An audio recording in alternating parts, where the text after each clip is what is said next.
Hi, I'm Jana, a single mom with a little warrior named Alonzo. He was diagnosed with cerebral palsy last 2022. I'm here to share my daily life with you as I take this journey together with my son. I hope I can be an inspiration to you. Hey guys, good morning. Welcome to another vlog of Jan and Alonzo. So today is surgery day.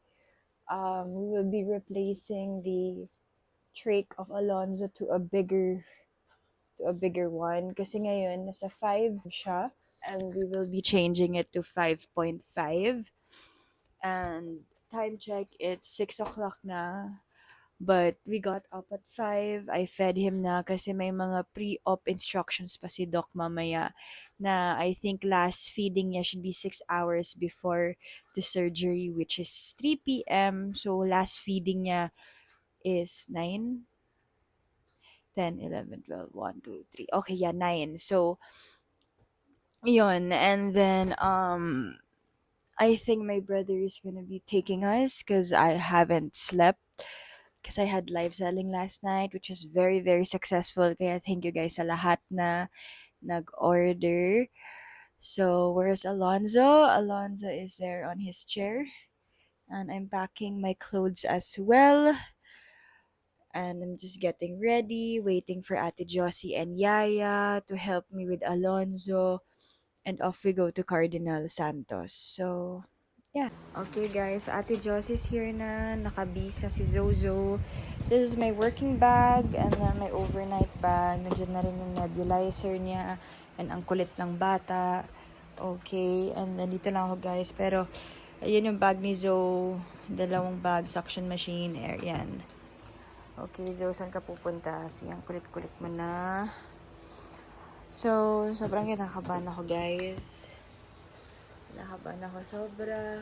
Ito na naman tayo. So, but I heard my brother already. He checked on us as well. And he's taking us. So, thank you, Miguel, for taking us.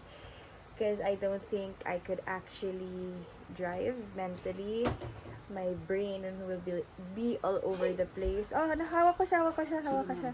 Ayan, nataranta si Ate Josie. Kasi nandito na siya kanina, pero hawak ko naman siya. Oh, kinakabahan na ako. So, we're gonna put his brace. Eto siya guys, we got this in Orthofray. Yeah, this is his AFO or ankle foot orthosis. So, say hi! Yan, kinakabahan na rin. Alam niya eh. Alam niya na lalabas kami. Di ba binibigay na niya? Wait lang sir. So guys, so just finish this up. Nag-alarm na yung phone ko. Late na kami. Medyo traffic. Nakita ko sa way. So, yan. Just see you in the car na lang. We're in the car already, guys. We're on our way to Cardinal Santos. So, again, his surgery is at 3 p.m. So, I'm with Miguel and driver ko because I haven't slept. And then, driver ko talaga for 2 days na. And then there is Alonzo. So we're ready. And kinakabahan talaga ako, guys. But, so anyway, so Miguel will just drop us off. Hi, Baba! Miguel will just drop us off there and then head off to admission. Kinikwento ko na sa inyo to, guys, kasi bawal mag-film po doon sa level na yon. Sa room lang pwede na kami mag-film. But, so anyway, so we're gonna get there and then we're gonna go straight to admissions and then get the room. But alam ko may reservation na. Oh, reservation talaga yun, no? So, we will be admitted straight to the room na kami, siguro. And then do some pre-ops. They will check on Zoe once again. Check everything, vitals, and then we have to, last feeding niya is at 9 a.m. So we really need to make sure, 6 hours till 3. So that's 9, 10, 11, 12, 1, 2, 3. So kailangan by 9 a.m., kahit ano mangyari, kailangan namin pakainin siya ni Ate Josie ng 9 a.m. para sure na sure. And then from there, fasting na siya. And then, what else? So, yeah. So, yun yung steps na gagawin namin today. On time naman si Doc Lagdameo, tsaka si Doc Apple, tsaka si Doc Venturina, and Doc Rivera. On time yun. 2:30 pa lang iaakit na siya. So, I'm just making all this kwento kasi I'm not sure to what extent I could film. So, basta yun yung mga steps na gagawin natin. The difference lang of now from the last time nung Feb 14 is Feb 14 mas crucial siya. Hi! Hi! Mas crucial siya and mas nakakatakot siya kasi yun talaga binuksan talaga si Zoe. Ngayon is change lang and baka nagtataka kayo bakit need siya i-change na dapat through surgery pa, kailangan siya patulugin because maybe if they pull it out, there might be some tissues na mahatak or there might be some complications and the tract or the trach is not fully healed yet. Kaya nakakatakot baka may sumabang blood or something. So just to be sure, for the first change of trach, kailangan talaga siya gawin sa OR. Then hopefully sa third and fourth and so on, it's either bedside na or ako na magpapalit. Parang sa peg niya, it took time na ang cute sa silip talaga siya. So, yeah, this boy loves to ride the car. So, yun guys, I think I said everything. Yun. So, see you guys nasa room. For sure, sa room na tayo magkikita. So, you guys, say bye-bye! Say see you later, guys! Hey guys, so we're here na sa room and it's 9 a.m. Ano ba, sanay ako sa PM. 9 a.m. na and sakto it's his last feeding. So yan, pinapakain na namin si Zozo. Baka nasa isip niyo po, sino po si Ate Josie? Ayan. So si Ate Josie is dati siyang caregiver ng lola-in-law. Lola ng mom kasi siya, si Lola Alice, mom ng tito ko. So, Lola Alice passed last month and yun, so sabi ko na since naghahanap talaga ako ng caregiver or katulong ko kasi nga si Yaya may responsibilities pa siya sa house besides Alonzo. Syempre si Yaya 30 years na sa amin, no? So may, syempre hindi lagi pwede siyang sumama sa akin sa labas. And at the same time, yun nga, admittingly, hindi ko na talaga kayang mag-isa pag kami lang ni Alonzo. Ang ingay, ayan. Pati sa pagkain, hawak na hawak yan, controlled. Ayan, oh. What? Kasi you're so pilyo na. Ha? You're so makulit na. Yeah, you are, no? Di naman, pilyo ka talaga. And also, syempre sa work ko, si Yaya hindi naman pwede from morning till madaling araw kasi syempre sa umaga pag may event ako, may kusina, tapos sa gabi may live selling ako, syempre kailangan rumakit talaga all the way. So syempre hindi rin naman kaya the whole day. So kailangan talaga ng katulong. Kung ako nga mag-isa, hirap na ako, what more pa si Yaya sa bahay na mag-isa. So kailangan talaga ng kasama. Admittingly ganun na yung situation namin ngayon. And very grateful that Ate Josie is here na with us. So, pati dito sa hospital, may kasama na ako. So, pwede na ako matulog. Mag-shifting kami dito. So, if you might be asking, gaano kami katagal dito? Hopefully, in God's grace, overnight lang kami. Sana. Overnight lang kami. Sana. Walang complications, nothing. Just a good replacement of his trach. Nothing else. Maybe if you'll ask the worst, kung may complications man kasi diretso siyang ICU, but hoping that won't happen, right? So, and wait lang! Anyway, kasi mamahulog na siya, so ganito na siya kagulit, guys. So, masaya pa ako now. Mamaya makikita niyo yung reaction ko. Pag nasa OR na si Alonzo, sorry kasi sobrang na-trauma talaga ako nung Feb 14. Yung waiting time dito sa room, all of that. Tapos pag nag-ring yung phone, oh my God, scariest moments talaga. But, ay nako, this boy, no? Wow naman dancing. Oh, go! Here comes the fire truck, driving down the street. Here comes the fire truck. Beep, beep, beep. Here comes the fire truck. Here go it goes. Here comes the fire truck. Say hello. Ooh wee ooh wee ooh wee ooh wee ooh wee. Ay, loko boy, loko. Love you. They inserted already yung pang IV fluid niya. Yan. They inserted na. So, we will just wait for the nurses to connect the IV. So, there he is. He's smiling. So, dumaan na yung mga resident ng mga surgeon. So, they checked already on yung dito, yung replacement, yung device. Ito, wait. Ito yung gagamitin. Ito. Yan. So, they checked on this na if it's right. And then, yung resident rin ng anesthesiologist ni Doc Bautista, dumaan na rin, did her screening, kung ready na si Alonzo. And then, dumaan na rin si Doc Venturina, yung talagang doctor ni Zoe, yung pulmo niya. Did everything, double-checked everything. Ano pa ba? So, yeah. So, everything is all cleared. We're really good to go. So, nag-first dose kami ng budesonide na nebulize. Okay. And then, our second is 1:30 p.m.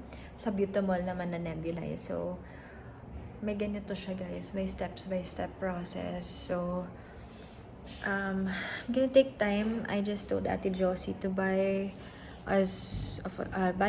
water kasi kulang. And we're just hoping that overnight stay lang to. Overnight stay lang. It's about to hit 11 a.m. I actually want to take a nap. Siguro when Ate Josie arrives, magna-nap ako. Kumain na rin naman ako. At saka si Ate Josie, yan. Makdo. Yun. But yeah, there he is. So, grabe yung anxiety ko. Kanina ko pa sinasabi, pero grabe. Kasi anything na can happen. I signed already the papers. And yung mga waivers ni Alonzo, na-sign ko na lahat. So, yun. Kinakabahan ako. And everything. Siyempre, linya nila yun. Siyempre, they have to say really that anything can happen. Precaution here and there. Ito, high risk, whatever. All of that na nakakaba. But the Lord is there. No, so, feeling ko, pag tinutulak na siya palabas dito ng room, doon ko yung may experience yung grabe yung taranta ko. Feel ko na. Feel na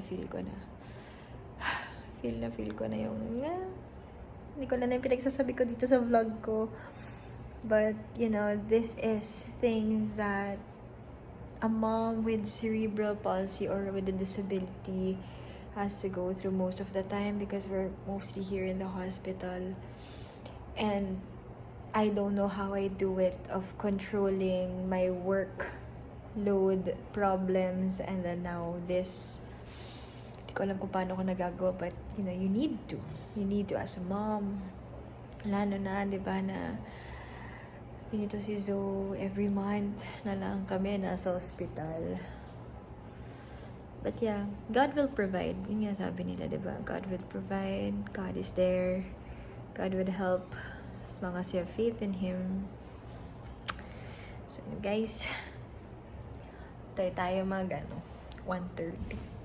He is ready na. Cute niya, wearing his hospital gown. Are you ready na? 1 more hour. Yeah? 1 hour na lang.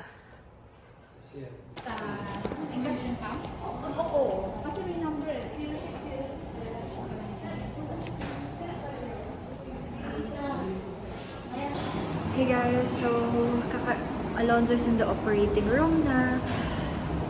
Kinakabahan ako, but I'm more like relaxed na. I saw everything. Maganda naman yung mga lab results niya. Everything seems great.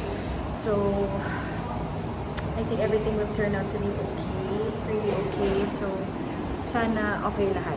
We're back in the room. I was not able to video na kasi after the surgery, pinatabi na ako kay Alonzo kasi he needed rest and then sobrang clingy niya kanina pa. So, pati ako nakatulog dahil nga, yun nga, 24 hours na ako straight walang tulog. And then now we're both awake and we're both ready for dinner. So, we will ask permission kung pwede na siya pakainin. And then ako, I would order na lang sa Grab ng food. Are you ready to go home? So, sana tomorrow, walang complications, and makauwi na kami. So, thank you guys for all the prayers. The surgery was a success. And he did really great daw. But, medyo magapay mata niya. Yun, antok-antok pa siya dahil sa anesthesia. But, overall, it was perfect. Right, Zo? Oh, antok na antok pa siya. Thank you guys for your prayers. Good morning! So, it's the next day already. And good news, guys. Uuwi na kami! It's a yay! So, there were no complications last night. Alam na naman sa mata ko, no, na wala talaga akong tulog. There was no complications last night. Normal lang daw yung mga coughing niya. And yeah, so we're just waiting for we are just waiting for the nurse to come in and then other doctors.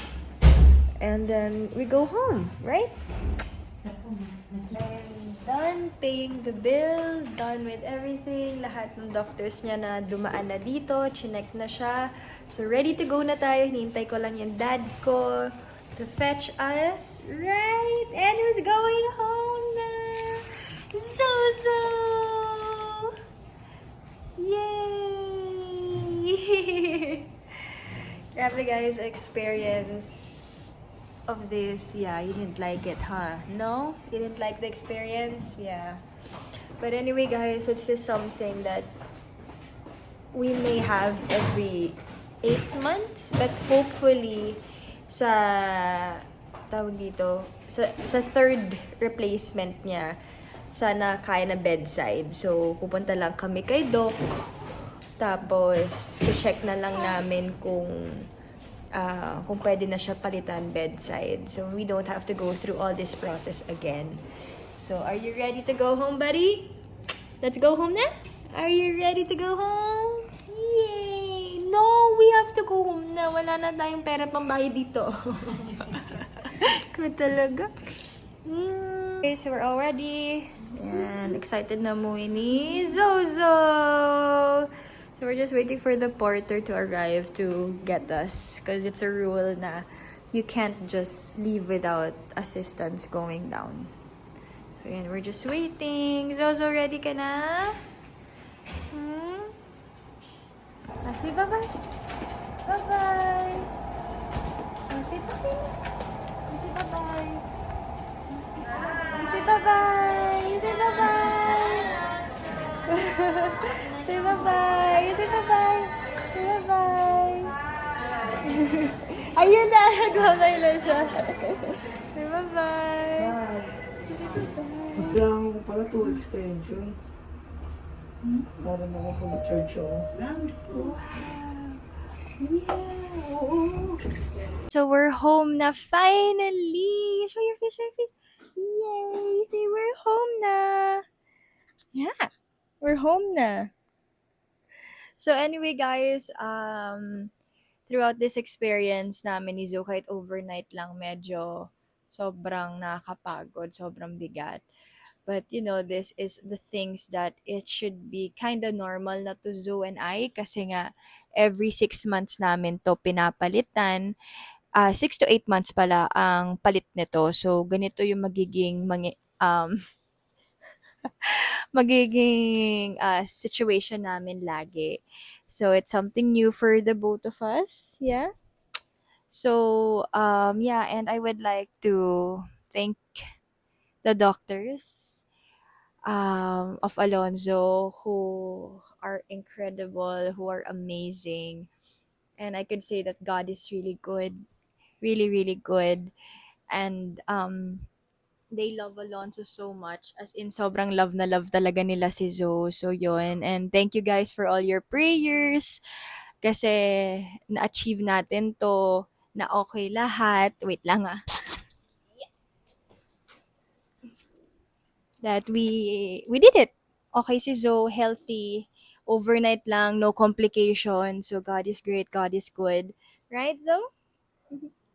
Yeah, so anyway, I won't keep this video long anymore. Again, I would like to thank everybody who supported, who helped, who prayed for the successful surgery of Alonzo. And more videos to come. So see you guys on our next vlog. Can you say bye-bye? Can you say bye-bye? Say bye-bye!